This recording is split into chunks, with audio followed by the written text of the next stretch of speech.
country that we seem to have, unfortunately, and I'm not trying to go down a political path here, is that at least hopefully you can sit together or sit down with someone and enjoy a glass of wine with one another. Whether you like, for example, Ronald Reagan or not, the fact that, no matter what side of the aisle you're on, someone should be able to appreciate, hey, look at the different people or world leaders that your wine was presented to, as well as being used at various White House events. Yeah. Well, I'll tell you, I'm almost 78 now. And I mean, I've never seen this country so divided. I mean, during the Vietnam War and towards the end of the Vietnam War, there was a tremendous divide in the country. But it didn't, you could still be friends, across the aisle. And in the government, there was still a lot of friendship. You had Reagan and, the Speaker of the House, Tip O'Neill. Yeah. They were good friends. I mean, they butted heads on policy, but they were good friends. And boy, I just don't see it now. Everybody, our society has become so polarized. And I sometimes think that, what we need is more wine. They should be serving it at, in the House of Representatives and the Senate.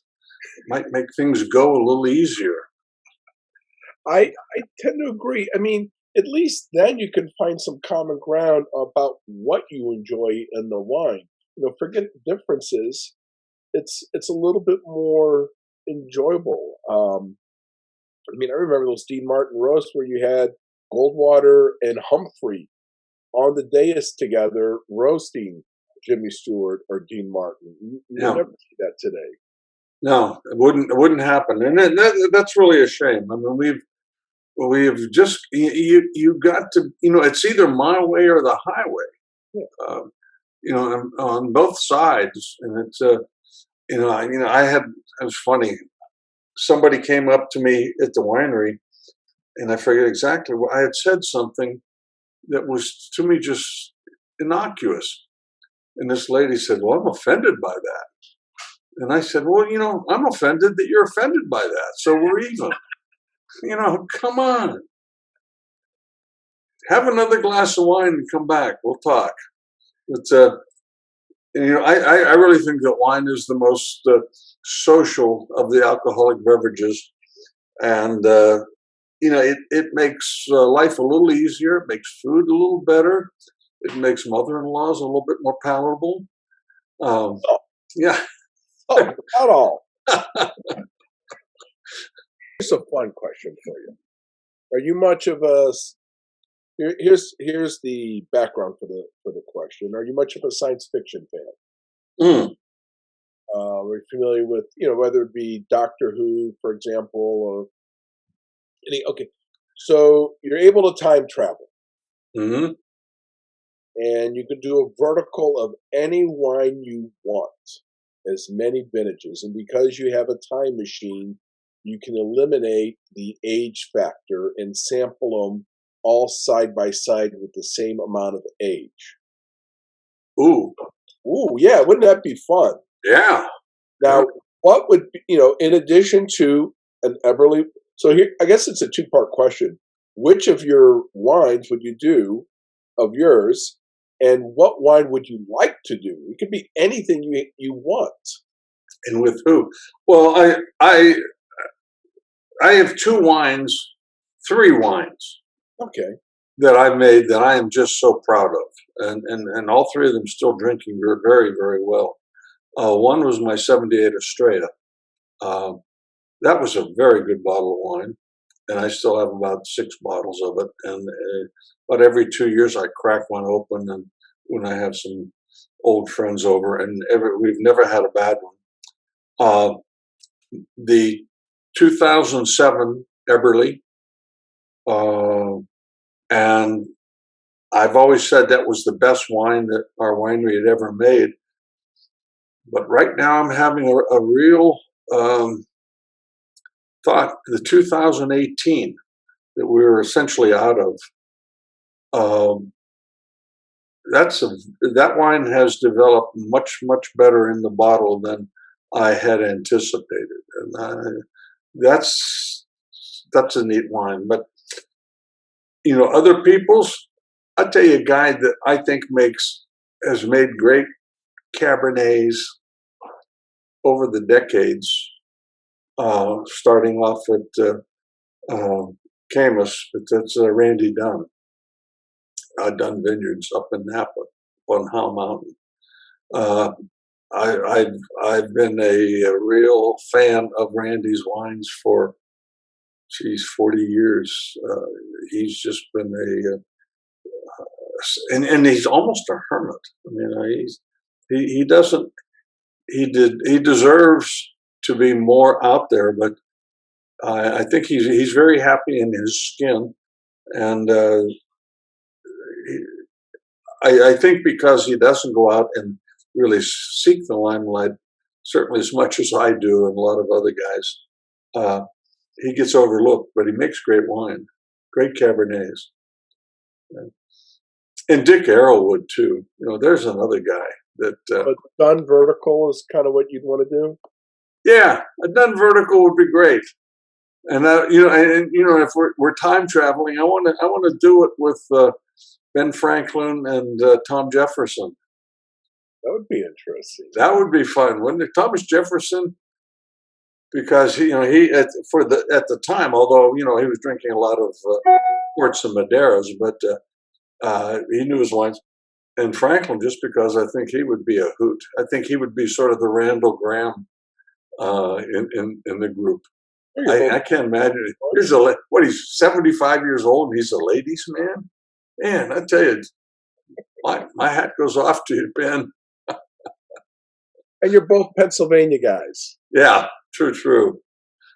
Now, here's a question for you. So I'm sure you've had your share of celebrities come through over the years.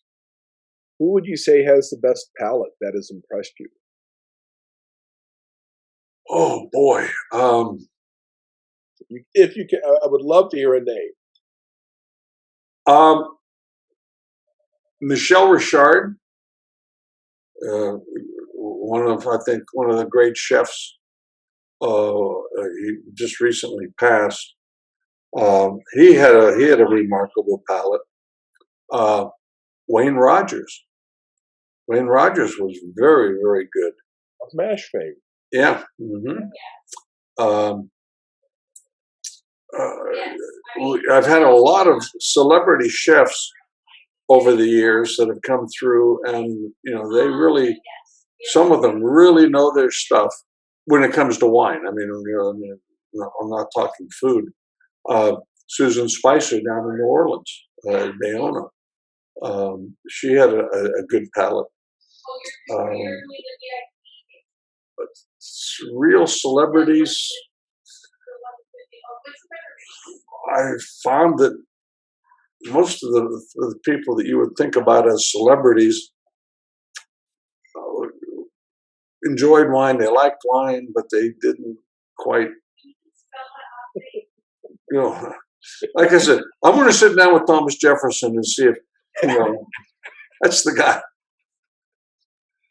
Well, Gary, let me ask you this.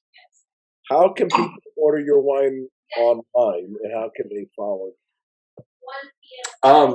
EberleWinery.com at our website, and there's all kinds of stuff about what's coming up. Our Christmas dinner is coming up.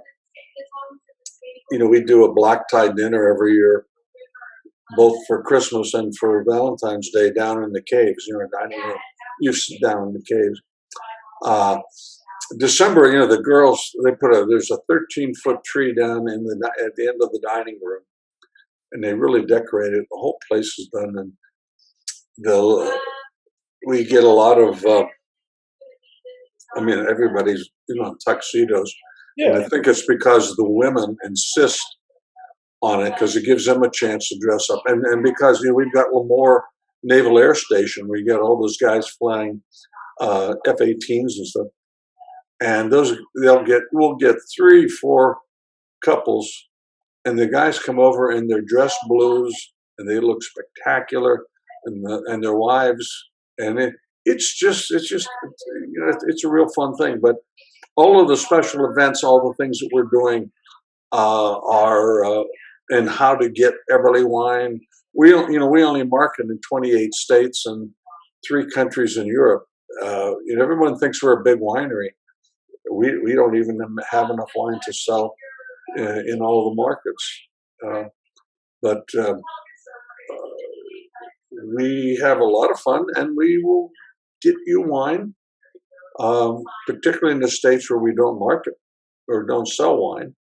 But it's about half of them. But even in the states where we do have distribution, we can join the wine club and ship wine to you. Well, I appreciate the time you've given me, all the help and the education over the years, and I hope we can do this again. And thank you so much. Yeah. Hey, when you're down there, I don't know. Do you know Glenn LeBlanc?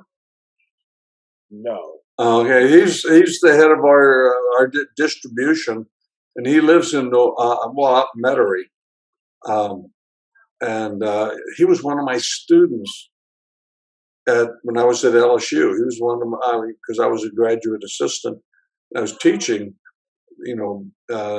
Zoology 1 and Zoology 2 labs, and now he is my wholesaler in Louisiana. Like I said, I also had David Duke as a student and James Carville. Oh, not in the same class. Not in the same class. Thank God. Oh my God! Now that must have been interesting.